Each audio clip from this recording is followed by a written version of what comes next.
As Trump moves toward ending the war in Ukraine, members of the American political class are panicking. Zelensky is in Washington today, and the establishment media is doing their best to convince their audiences that sending money to Ukraine is good for America. The most frantic segment could be seen on MSNBC's Morning Joe this morning, where the host and panelists desperately explained that most of the Ukraine money is spent here, in the U.S. Host Joe Scarborough lambasted Republicans for threatening to pull money from American businesses, while Stephen Ratner, the economic analyst, showed a map of all the congressional districts getting money through the program. Since the 2022 invasion, Americans have been forced to spend $183 billion bankrolling the war.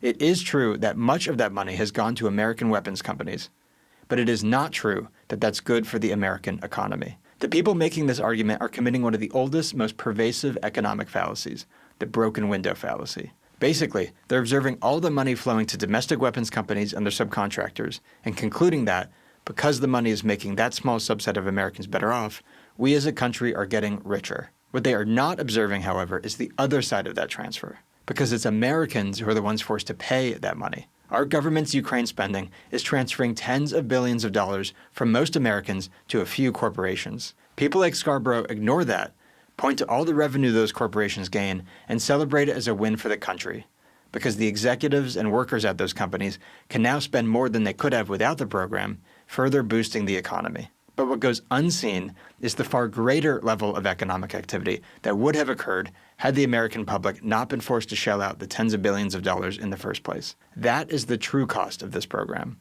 It necessarily makes the country as a whole poorer. If the cast of Morning Joe and their friends in Washington think the American public has a moral obligation to continue shouldering that cost, they should at least have the decency to be honest and not pretend it's making us more prosperous.